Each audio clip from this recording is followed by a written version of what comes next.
வணக்கம் மாணவர்களே, LMS AG channel மூலியமாக வரவேற்கின்றேன். நாம் சென்ற வீடியோ தொகுப்பில் காக்னிட்டிவ் சைக்காலஜினா என்ன என்ற ஒரு அறிமுக வகுப்புன்னு நம்ம பார்த்தோம். இப்போ நம்ம பார்க்குறது ஸ்கோப் ஆஃப் காக்னேட்டிவ் சைக்காலஜி, அதாவது காக்னேட்டிவ் சைக்காலஜினுடைய வரம்புகள் அல்லது சுட்டி காட்டக்கூடிய பகுதிகள் அப்படின்னு நம்ம சொல்லலாம். இதில் பார்த்திங்க அப்படின்னா social communal psychologist, scientific psychologist, developmental psychologist, neuro psychologist and managerial psychologist என 5 பிரிவாக கொடுத்துருக்காங்க. இதில் social and communal social psychologist try to examine the mental process involved in thinking about other person. அதாவது சோசியல் சைக்காலஜிஸ்ட் அப்படின்னு சொன்னோம்னா அவங்களுடைய thinking, அந்த உளவியலுடைய திங்கிங்கை நம்ம சமூகத்திற்கு ஏதாவது செய்யணும், சமூகத்திற்கு ஒரு நல்ல காரியங்களை கொடுக்கணும், நம்மளை சார்ந்திருக்கிறவங்களுக்கு நம்ம நல்ல விஷயங்களை சொல்லி கொடுக்கணும் அப்படின்ற தாட்டில் இருக்கக்கூடியவங்க தான் இந்த சோசியல் சைக்காலஜிஸ்ட் அப்படின்னு நம்ம சொல்லலாம்.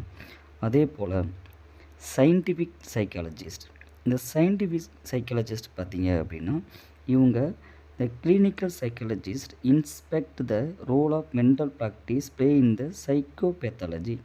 அதாவது மனநோயில் பாதிக்கப்பட்டவங்க இருப்பாங்க. அப்படிப்பட்டவங்களுக்கு எதையுமே ஒரு அறிவியல் முறையில் அவங்க ஒரு பிரச்சனைன்னு எடுத்துக்கிட்டோம்னா அதை ஏதோ ஏனோ தானோ எதுவும் பண்ணாமல் முறையாக அவற்றை ஆராய்ந்து அறிவியல் முறைப்படி இந்த உளவியலாளர்கள் நடந்து கொள்வார்கள். அதை பற்றி சொல்லக்கூடியது தான் இந்த சயின்டிஃபிக் சைக்காலஜிஸ்ட். ஸோ இந்த மாதிரி கிளினிக்கல் துறையில் இதனுடைய பங்களிப்பு எந்த அளவுக்கு முக்கியத்துவம் வாய்ந்ததாக இருந்துச்சு அப்படின்றது இந்த ஸ்கோப் ஆஃப் காக்னிட்டிவ் சைக்காலஜியில் சொல்லப்படுகிறது. அதே போல் டெவலப்மெண்டல் சைக்காலஜிஸ்ட், இந்த டெவலப்மெண்டல் சைக்காலஜிஸ்ட் அப்படின்னு பார்த்திங்க அப்படின்னா ஒரு குழந்தை பருவம் முதல் முதுமை பருவம் வரைக்கும், அதாவது பிள்ளை பருவம், குமரப்பருவம், இன்ஃபான்சி ஸ்டேஜ் இருக்குது, அடலசன்ட் ஸ்டேஜ் இருக்குது, அதே போல் ஓல்டு ஸ்டேஜ் இருக்குது. அதாவது ஒரு சிறு குழந்தை பருவம், பிள்ளை பருவம், இளையோன் பருவம், அதுக்கப்புறம் ஒரு முதிர் பருவம், இந்த மாதிரி ஒவ்வொரு நிலையில் சொல்லக்கூடியது இந்த டெவலப்மெண்டல் சைக்காலஜிஸ்ட் அப்படின்னு சொல்லலாம். இந்த டெவலப்மெண்டல் சைக்காலஜிஸ்ட் பார்த்திங்கன்னா developmental psychologist examine about the way that cognitive procedure the AMET throughout the life time. அதாவது நம்மளோட வாழ்க்கையின் முழுவதும், நம்மளுடைய பிறப்பிலிருந்து இறப்பு வரைக்கும் நிகழக்கூடிய அந்த முன்னேற்றம் சொல்லுவோம், முன்னேற்றம் மற்றும் வளர்ச்சி, இதனுடைய பங்களிப்பு மற்றவங்களுக்கு நம்ம இப்போ ஒரு ஆசிரியர் நம்மளுக்கு உதவி இருப்பாங்க, நம்மளுடைய பெற்றோர் நம்மளுக்கு உதவி இருப்பாங்க, நம்மளோட நண்பர்கள் உதவி இருப்பாங்க. இந்த மாதிரி நம்மளோட வளர்ச்சிக்கு முன்னேற்றத்துக்கு யார் நமக்கு துணையாக இருக்காங்களோ அந்த மாதிரி நம்ம கடைசி வரைக்கும் நம்மளுடைய அந்த டெவலப்மெண்ட்டுக்கு உதவி செய்யக்கூடிய வகையில் இருக்கிறத பற்றி சொல்லக்கூடியது இந்த டெவலப்மெண்டல் சைக்காலஜிஸ்ட்னு சொல்லலாம். இது நம்மளுடைய லைஃப், அதாவது நம்மளுடைய வாழ்க்கை தொடங்கியிலேருந்து வாழ்க்கை முழுது வரைக்கும் அந்த ப்ராசஸ் கண்டினியூஸாக போய்கிட்டே இருக்கும். அதே போல் நியூரோ சைக்காலஜிஸ்ட் அப்படின்னு ஒரு பகுதி இருக்குது. இந்த நியூரோ சைக்காலஜிஸ்ட் அப்படின்னு சொல்லும்போது இது அதாவது அறிவுத்திறன் சார்ந்த சைக்காலஜி அப்படின்னு சொல்லும் பொழுது cognitive psychology is also the connected with the neuro psychology in which neuro psychology step to understand the connection between mental dispensation and brain action. அதாவது நம்முடைய மென்டல் டிஸ்பென்சன் சொல்லும் பொழுது நம்ம மனம் எதை வெளிப்படுத்துதோ அந்த மனமானது வெளிப்படுத்துறது எங்கே மனதை கண்டுபிடிக்க முடியாது.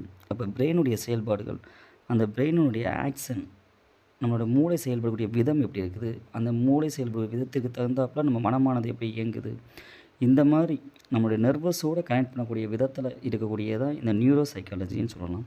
ஸோ இதை பற்றி இந்த காக்னிட்டிவ் சைக்காலஜின்ற ஸ்கோப்பில் சொல்லியிருக்காங்க. அதே போல் மேனேஜரியல் சைக்காலஜிஸ்ட், இந்த மேனேஜரியல் சைக்காலஜிஸ்ட் அப்படின்றது the cognitive psychology play it is role manufacturing or structural setup where in administrative psychologist are maintained to known how to cognitive procedure such as a memorizing and decision making plan, work out the administrative or industrial work station. அதாவது இந்த managerial psychologist அப்படின்றது ஒரு நிர்வாகத் திறமை. இந்த நிர்வாகத் திறமை அப்படின்றது பார்த்திங்க அப்படின்னா, இப்போ நம்ம ஒரு அமைப்பை நம்ம எடுத்துகிட்டு போகணும், நம்ம சுற்றி இருக்கவங்கள நம்ம ஒரு வளர்ச்சி பாதையை கொண்டு போகணும். நமக்கு ஒரு கம்பெனியில் வேலை பார்க்குறாங்க அப்படின்னா, அந்த கம்பெனியோட முன்னேற்றத்திற்கு எல்லாத்தையும் ஒருங்கிணைந்து ஒரு லீடர்ஷிப் குவாலிட்டின்னு கூட சொல்லலாம். இந்த மாதிரி ஒரு அட்மினிஸ்ட்ரேஷன் பவர் இருக்கக்கூடிய விதத்தில் இருக்கக்கூடியது இந்த மேனேஜரியல் சைக்காலஜிஸ்ட். அப்போ நம்ம ஸ்கோப் ஆஃப் சைக்காலஜிஸ்ட் அப்படின்னு சொல்லி பார்க்கும் பொழுது இந்த 5 விதமான இதை தான் பார்க்குறோம். Social communal psychologist, scientific psychologist, developmental psychologist, neuro psychologist and managerial psychologist.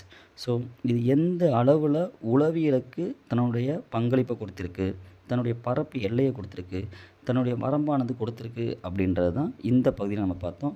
மேற்கொண்டு பல்வேறு தகவலை அடுத்த தொகுதியில் பார்ப்போம். நன்றி, வணக்கம்.